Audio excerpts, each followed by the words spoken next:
хушхабар барои ҳамаи шумо. авиакасияи ҷамшед барои шумо имконияти калон медиҳад.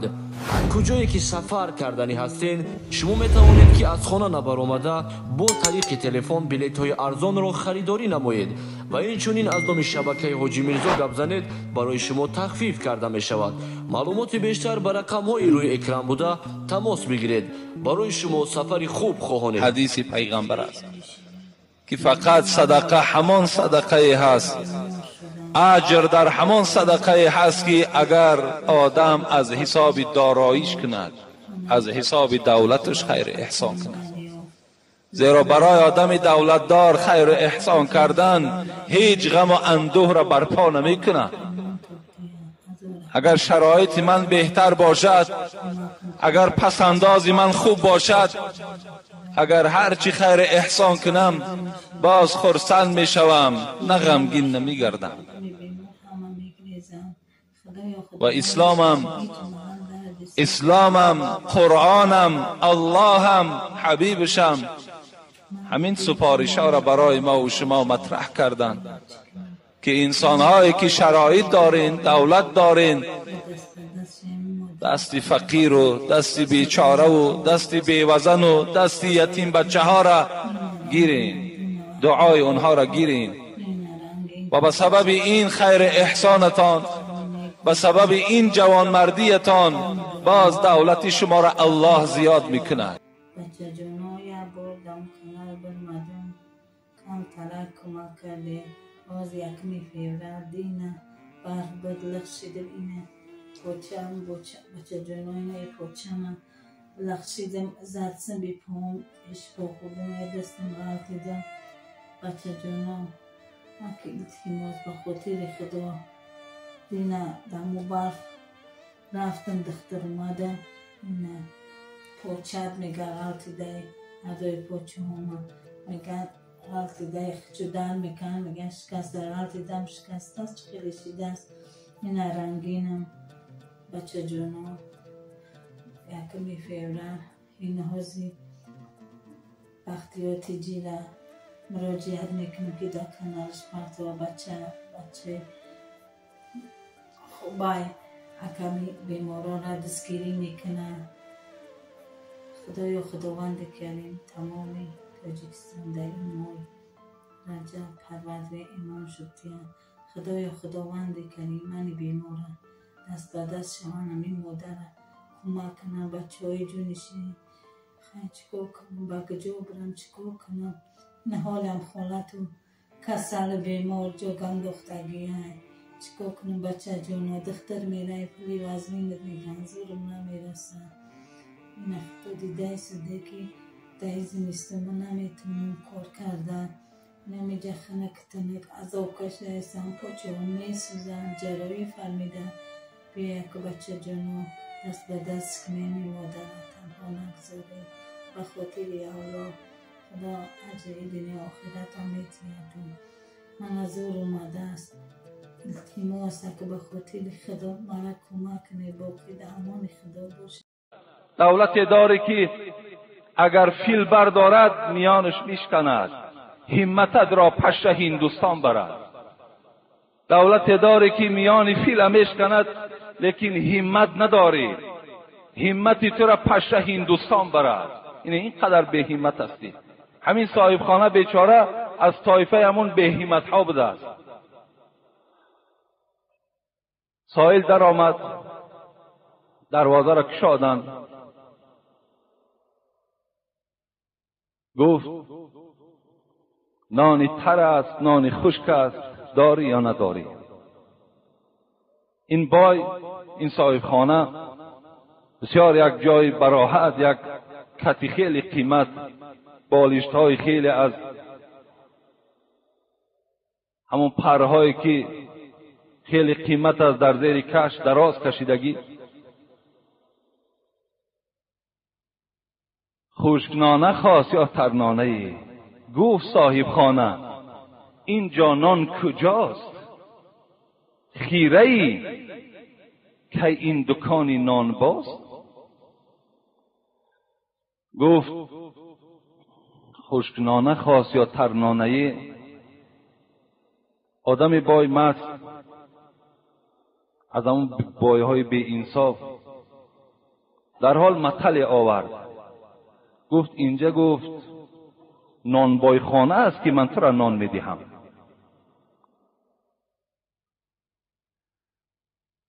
گفت باره اندک پی هم بیا. گفت آخر نیست دکانی قصاب. بیچاره از نان امیدش کنده شد، نان نداد. گفت مبادا نان ندادی همین یک پاره روغن گاو نداری؟ گفت صاحب خانه چی گفت؟ گفت اینجا گفت دکان قصاب است، گفت که من برای تو روغن میدهم. گفت پاره آرده ای کت خدا. گفت پینداری که هست این آسیا. گفت مبادای خیلی نان نبوده است، روغن نبوده است، خواهی یک مشت آردم ده. گفت چی پینداری گمان میکنی که اینجا آسیاب است؟ گفت آردد میتون. گفت اندک آب ده از مکرعه. مکرعه گفته هم مشک آب میگن. نگاه کرد که بالای سر همون بایده یک مشک آب است. گفت خیلی یا پیاله آبم بته. گفت هست جو یا مشرعه. گفت اینجا من دریا ندارم، اینجا یگان جو یگان بحر نیست که من برای تو آب دهم. نان گفت نداد. روغن گفت اینجا دکان قصاب خانه است. آرد گفت اینجا آسیاب است. آب گفت اینجا دریا هست، جوی است. هرچی آن درخواست از نان و سبوس، چربک می گفت و می کردی فسوس. میگد این سائل، این طلبنده هر چیزی که میپرسید آدم بای در حال یک چربک میگفت. چربک گفته یک مطلع می آورد. گدا خیلی گدای دانا بود و این معامله‌ای که الحال گدا نسبت این بای کرد، این برای تمام آدمانی که سخی نیستند، برای تمام آن بایهایی که دری بسته دارند دست فقیرها و بیچاره‌ها را نمیگیرند یک عبرت است. گفتی حضرت مولوی رومی شعر من شعر نیست اقلیم است، حزل من حزل نیست تعلیم است. من هر حزلی که میکنم شما را حزل نشمارین، این تعلیم است برای همه شما. آن گدا در رفت و دامن برکشید. بعد در بین حولی چیکار کرد گدا؟ آن گدا در رفت و دامن برکشید، تا در آن خانه به حسبت خواست ریست. از گدا نامه چید، آمد بین همون حولی در پیش همون کتی که بای داشت، دامن شبالا کرد و همونجا خچه فارغ کردن گرفت. چگونه که در حاجت خانه می نشینی. گفت هی هی تنزم ای دیجم، تا در این ویرانه خود فارغ کنم. بعد وقتی که اون نشست میگد حاجت چکی شکستن گرفت، این بای دید این احواله، گفت هی هی هی، گفت این چی عمل است تو کردی؟ شرم نکردی؟ گفت تو هی هی کردن بگیر. من که در این ویرانه، گفت این خانه نیست، گفت این یک ویرانه بوده است، در همین ویرانه گفت یک حاجت شکنم. چون در این جا نیست وجه زیستن، بر چنین خانه بباید ریستن. اینجا گفت وجه زیستن نبوده است، اینجا نان نبوده است، اینجا آب نبوده است، اینجا روغن نبوده است، اینجا آرد نبوده است، این خانه نبوده است، این حاجت خانه بوده است. از این خاطر من همجا خود نفارغ کنم. و گدا خیلی گدای دانا. شاید این گدا از گداهای باشد که پیغمبر خدا در حدیثها برای ما و شما اینها را یاد کردند. اگر سوره والضحی خوانیم ما و شما، اعوذ بالله من الشیطان الرجیم، و اما السائل فلا تنهر. خدا میگوید وقتی طلبنده های در خانه شما که وارد شدند، فلا تنهر، شما بالای اونها داد و آواز بلند نکنید، اونها را از نزد دروازه خود نرانید و هر گونه صحبت‌های وزین بالای اونها روا نبینید. زیرا حبیب خدا میگوید رد السائل ببذل یسیر او رد جمیل فانه یأتیکم من لیس من الانس ولا من الجن ینظر کیف صنیعکم فیما خولکم الله. پیغمبر خدا میگوید بسیاری طلبنده های هستند که وقتی نزد خانه شما آمدند، آنها را شما اگر چیزی نداشته باشید با کلمه خوب جواب گویید و اگر چیزی داشته باشید با آنها تسلیم کنید. زیرا بسیاری از طلبنده های هست گفت پیغمبر که آنها نه انسان هستند و نه جن هستند، بلکه آنها میآیند شما را میسنجند در آن مالی که شما دارید.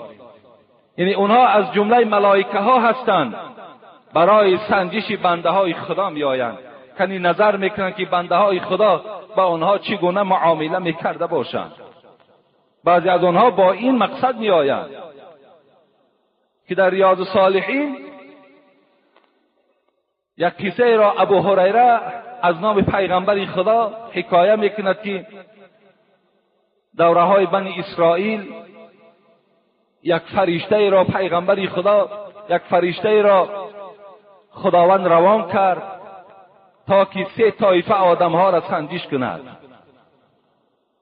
پیش یک آدمی کوری مادرزاد و کلی مادرزاد و پیسی مادرزاد آمد. اول به پیش آدمی میگه پیسی مادرزاد آمد، گفت چی میخواهی؟ گفت میخواهم که همین رنگ من دیگرگون شود، میخواهم همین جسم من دیگرگون شود تا که مردم از همین پیسی بدن من نفرت دارد، همراه من نمی نشینند. میگوید این فرشته دستش دوان بالای همین مرد. این پیغمبر خدا در حدیث متفق علیه است حکایت دارد برای صحابه هاش. دستش دوان میگوید در حال میگوید این بدن آدمی پیس صحت و سلامت شد. گفت از مال دنیا چی میخواهی؟ گفت یک اشتر میخواهم. میگوید فرشته دعا کردند، یک اشتری حامله داری را خداوند به این آدم پیس چکار کرد؟ نصیب کرد. آمد نزد آدم کوری مادرزاد، گفت تو چی میخواهی؟ گفت میخواهم همین چشمهای من بینا شود. میگوید این فرشته چه دستاش یک دوان آدم نابینا هم بینا شد. گفت از مال دنیا چی میخواهی؟ گفت یک گاو میخواهم. میگوید یک گاوی حامله دار دعا کرد، برای این آدم نابینا هم تسلیم کرد. آمد پیش آدم کل، گفت تو چی میخواهی؟ گفت میخواهم همین بالای سرم یک موی خوب برآرد. میگوید فرشته بالای سر همون یک دستمال کرد، موی خوب از بالای سرش برآمد.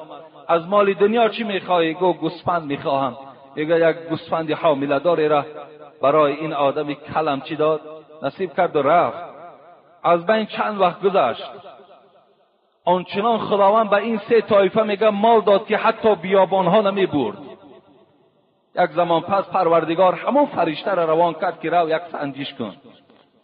آمد میگوید پیش آدمی همون پیس سفید پوست کسلی سفیدی، گفت ای برادر، گفت من مسافرم، در راه ماندم، میخوام از همین مالی اشتری که داری یکی اونها را برای من نصیب کن تا که من به خانه خود صحت سلامت رسم. گفت برادر تو کسی هستی نیستی؟ من قرضدار هستم. گفت قرضدارم. گفت را اشتر دادن نمیتونم. این فرشته گفت تو همون آدمی که پیس بودی، همون آدمی که مال نداشتی، خداوند به تو شفا داد، مال داد، همون نیستی؟ گفت نه. گفت من اون نیستم. گفت این مال از کجا پیدا شد؟ گفت این آدمو پدرم از بزرگها ماندگی هست. گفت اگر دروغ گویی خداوند تو را به حالت اولت مبدل بگرداند. میگوید از پیشش رفت. آمد به نزد آدم کل، وقتی از اونم پرسان کرد همین مسئله را، اونم گفت من قرضدار هستم و ترا گفت هیچ از مال دنیا داده نمیتانم. گفت تو همان نیستی که خداوند برای تو شفا داد، این مال داد؟ گفت نه. گفت من وای نیستم. گفت این مال میراثی هست. گفت از مال میراثی. گفت ما با این شرف و بزرگی رسیدیم. گفت اگر تو دروغ گویی، گفت خدا تو را به اصل اولت مبدل بگرداند. آمد نزد آدم نابینا، از نابینا هم این سوال کرد، لیکن آدم نابینا چی گفت؟ گفت در اصل من یک آدم نابینا بودم، خداوند به من شفا داد و این مال و ملکی که دارم همه از جانب الله است. هر چی میگیری اختیار داری، هر چی میگذاری هم اختیار داری. این فرشته میگوید گفتن برای من مال تو در کار نیست، مگر که ما را پروردگار برای سنجش روان کرد. اون دو رفیقی تو گفت از امتحان نگذشتند، لیکن خدا در ملک مال تو گفت برکات دهد و برآمده رفت. اینا حدیثای صحیح هستند که پیغمبر خدا در این باب برای ما و شما گشتد میکند که شاید که اگر در خاندان یکی شما اگر این چنین آدمها اگر حاضر شدند از شما چیزی که پرسان کردند چه قوت داری، با کدام چیزی که قوت داری برای آنها رد کنید، آنها را از خاندان با یک دل خرسند جواب گویید. ان شاء الله در نزد خداوند شما را ثواب نصیب می‌گرداند. جمعه اولی که ما شروع این موضوع کردیم، آیتی را از سوره بقره برای شما تلاوت کردم که وای دیگر به تحلیلش نرسیدیم که آیت این چنین بود: اعوذ بالله من الشیطان الرجیم مثل الذين ينفقون اموالهم في سبيل الله كمثل حبة انبتت 7 سنابل في كل سنبلة 100 حبة والله يضاعف لمن يشاء الله واسع علیم. صدق الله العظیم. آن کسانی که پروردگار میگوید مال دارند، آن کسانی که دولت دارند، یعنی دولت داشتن، مال داشتن، این گناهکاری را نشان نمیدهد. ما دائم دعا میکنیم که خدای مهربان تمام این مردم تاجیکستان بای به دولت کند. دولت داشتن این گناه نیست، مال داشتن این گناه نیست، لیکن مال دولت پروردگار که داد باید که انسان به قدر این مال و ملک برسد. چگونه که حبیب خدا میگه احسنوا لباسکم و اصلحوا رحالکم حتی تکونوا کأنکم شامة فی الناس. شما انسان هایی که دسترس هستین، مال دارین، پول دارین، لباس هاتان را زیبا کنید، ماشین های سواری تان را خوشرو کنید، زیبا کنید، خانه های زیست زندگی تان را زیبا کنید، خانه های زیست زندگانی تان را زیبا کنید. زیرا حبیب خدا میگوید بنو مدائنکم مشرفتن، شهرهاتان را با شکوه کنید، شهرهاتان را زیبا کنید. چگونه که امروز کولاب ما و شما در این یک زیبایی قرار دارد. الحمدلله هر جانبی که نگاه میکنیم بهترین عمارت ها الکی سر بلند کرده ایستاده. همه این اول آخر فضل الله است، لیکن دستگیری رئیس جمهور است. در حق او باید ما و شما پیوسته دعا کنیم که امروز حدیث پیغمبر خدا را در شهر ما و شما زنده کرده ایستاده است. این شهر ما و شما را با شکوه دارد، آبادی ها دارند. یعنی انسان وقتی مالدار باشد بهترین لباس پوشد، پیغمبر میگوید، و بهترین خانه را داشته باشد، بهترین سواره را داشته باشد. برای چی؟ تا که وی شناسند که این بای است، این به دولت است، تا که محتاج ها پیش وی رفته مراجعت کنند، حاجت خودشان برآورند. چگونه در بعض مسئله ها میگوید آدم جاهل باید فش سالش از 4 لیتر زیاد نباشد، آدم طالب علم 1 وجب، آدم عالم تا میانش، مفتی باید وقتی نشست میگوید در زمین همون فش سالش رسد، تا که همونها را شناسند که اینها کدام طایفه مردم هستند. آدمای بای هم باید امروز شناسند. افسوس که امروز بایهای ما یک لباسی میپوشند که کم بغل نمیپوشش، یک سواره در سوار میشود که پسترین آدم دارد. برای چی؟ تا که بایی مرا نفهمند. تا که ندانن که من بای هستم و یکی مدام مراجعت کنن و من 10 و 20 نیام این آدم فقیر و این بیچاره را دستگیری کنم. حالا که پیغمبر خدا میگه اذا اتاک الله مالا فلیور علیک فإن الله يحب ان يرى اثره على عبده حسنا ولا يحب البؤس ولا التباؤس. خداوند وقتی به شما مال میدهد، پیغمبر خدا میگه دوست می‌دارد پروردگار که اثر مال چه در بندش بیند. دوست می‌دارد که همون مالی که خداوند به بنده داده است همون بنده مال در راه خیر صرف کند، در راه آبادانی ها صرف کند. خوش به حال همون برادرایی که امروز مالشان در راه خدا صرف میکنند، در راه نیک صرف میکنند، در راههای صرف میکنند که از پشت اونها صدقه جاریه میگویند. گفتی حضرت سعدی که نمیرد آن کی ماند پس از وی بجای، پول و مسجد و خان و مهمان سرای. هیچ وقت نمیمیرد. گفت کدام انسان نمیمیرد؟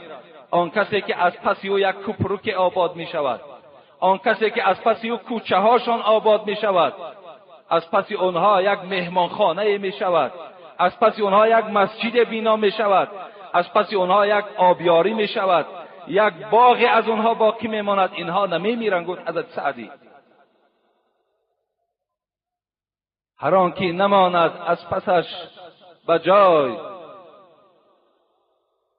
در دوام مصرع‌های شعری میگوید یعنی هر کسی که از این دنیا گذشت، یعنی هر کسی که از این دنیا گذشت لیکن از او چیز نشانه نماند، درختی وجودش نیاورد دوبار، همچنان یک درختی بیمیوه هست. و اگر رفت آثار خیرش نماند، نشاید پس از وی الحمد خواند. اگر رفت از دنیا و هیچ آثار خیرش نمیماند، از پس او حتی الحمد میگد خواندن جایز نمی شود. یعنی مال داشتن این گناهگاری نیست. هر کسی مال دارد خوش به حال شد، لیکن مال باید که ما و شما امروز ساعتی آمده است که همسایه ما را دستگیری کنیم، امروز ساعتی آمده است که یتیمخانه ها را دستگیر کنیم، امروز ساعتی آمده است همون بیوزن هایی که بی پرستار هستند اونها را دستگیر کنیم، دستگیری کنیم. امروز شرایطی آمده است که ما و شما میگیم دخترهای تاجیک امروز تن فروشی دارند، در ملت‌های بیگانه تنشان میفروشند. برای اونها را پیشگیری کردن ما باید کمک کنیم. اونها را از این راهی بد باید که ما و شما باز داریم. به سبب چی؟ به سبب که ما و شما اونها را یگون حق آرده از خواه روغن است در خاندانشان تأمین کنیم. افسوس که امروز همون مهر و محبت حتی در بین برادر به برادر نمانده است. کجا من در حق همسایگی گپ زنم که حبیب خدا حضرت ابیذر غفاری را فریاد زدند، گفتن اذا طبخت مرقه فاکثر ماءها و تعاهد جیرانک. ای ابوذر، وقتی در خانت خوراک میپزی همون آب خوراک زیادتر کن، آب شوربا را زیادتر کن و از حال همسایه ها خبرگیری کن. این از تعلیم پیغمبر خدا برای ما و شما.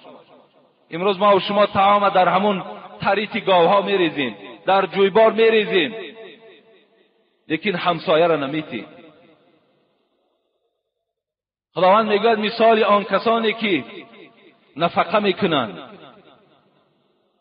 یعنی مال خودشان در راهی درست صرف میکنند، مثال یک دانه هست که مثل حبه انبتت 7 سنابل، یک دانه که از زمین میزند بیرون میبراید 7 خوشه دارد، فی کل سنبلة 100 حبه، در هر یک خوشه او 100 دانه هست. والله یضاعف لمن یشاء. این مثل پروردگار چی است؟ این تشبیهی که در آیت آمده است به چی مقصد آمده است؟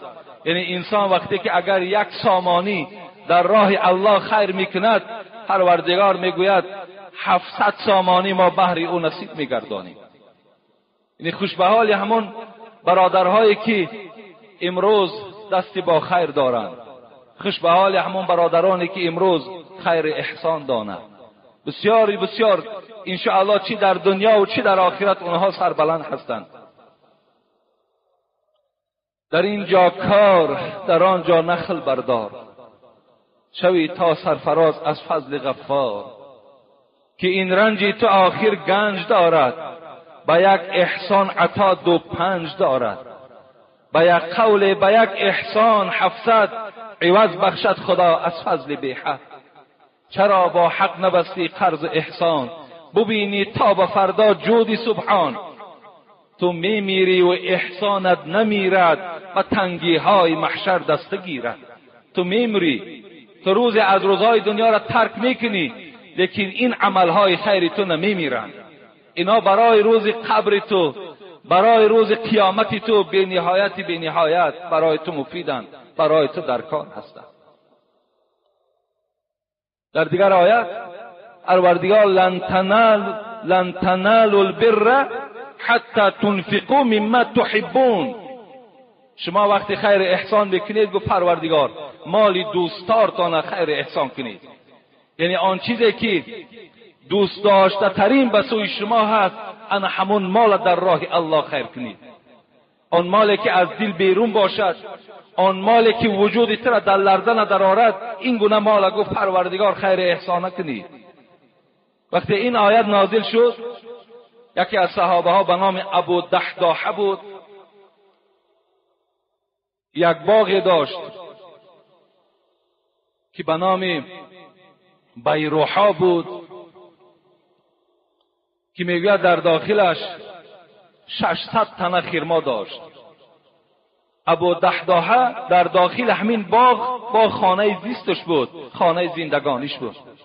وقتی این آیت آمد که پروردگار از شما قبول نمیگرداند مگر آن خیری را که، آن صدقه را که به سوی شما محبوب است و به سوی شما دوست داشته تر است، حضرت میگوید نزد حبیب خدا آمدند، گفتند دستان در دست من بگذار.